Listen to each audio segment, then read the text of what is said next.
falar de barroco, uma tendência que pegou há vários anos atrás, lá pelo século XVI.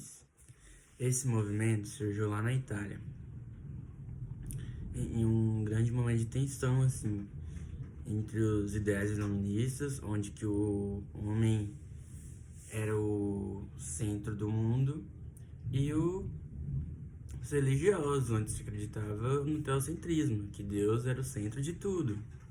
E essa briga entre o teocentrismo e o humanismo foi longe, longe. E entre isso surgiu o Barroco, um movimento religioso. No Brasil chegou através dos jesuítas e, tipo, demorou muito, muito tempo para chegar no Brasil. Esse movimento, tipo assim, alcançou vários lugares da Europa. Só que para chegar aqui na América, ele demorou para chegar aqui. E chegou entre os religiosos. E a principal ideia, assim, de começo, inicialmente, assim, era passar conhecimento religioso e, tipo, catequizar os indígenas. Esse era o inicial do movimento, era catequizar os indígenas. E depois virou um baita do movimento artístico, que influenciaram vários artistas, influenciou na música, na literatura, na arquitetura, principalmente na arquitetura.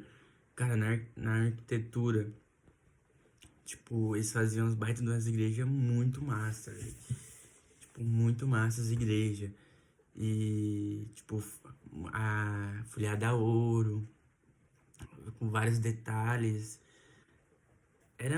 Cara, é muito bonito de ver. Depois, no final do vídeo, eu vou colocar umas imagens pra vocês verem.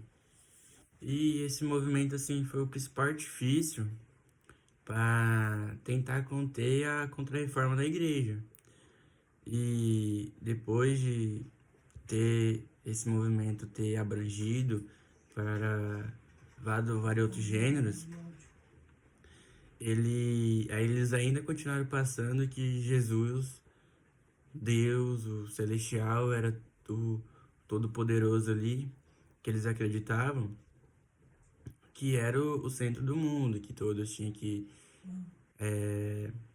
dobrar para ele, sabe? Tipo, ele é o soberano, nós somos inferiores. Esse era o movimento de algo que eles queriam passar naquela época. E o interessante desse movimento, que foi aquilo que eu falei, é que ele trabalha os lados opostos. Que é uma briga entre o humanismo, né, e o teocentrismo. E quando ele bombou, espalhou globalmente, ele influenciou vários âmbitos da arte ali.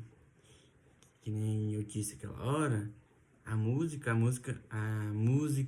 arquitetura, a literatura, é, as pinturas, as pinturas que eram passagens de divinas, eles pegavam pessoas assim, um exemplo, ele pegava pessoas e desenhava aquelas pessoas nas passagens divinas.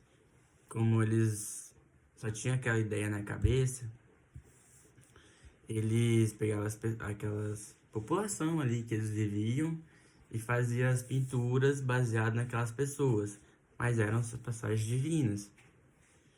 Mas o gênero, assim, ele foi super importante para a Itália e a Europa ali quando se espalhou. No Brasil não teve muita expressividade e ficou naquilo. Até porque hoje, se a gente pesquisar aí, a gente vai ver que a gente não encontra muitos artistas desse barroco brasileiro. Eram poucas pessoas. A gente conhece mais o Aleijadinho, que fazia umas obras interessantes. Na época também tinha um cara que era super reconhecido, que era o Antônio Francisco Lisboa, que foi um dos principais arquitetos da época. Fazia igrejas na época, eram modernas. E, tipo, muito ouro mesmo. Eles não gastavam muito ouro em igrejas. E o interessante da época é que a prata era mais valiosa do que o ouro pela escassez. Era muito difícil você achar prata na época. E o ouro, eles tinham minas e minas de ouro e usava em igrejas, decorava igrejas, fazia várias coisas.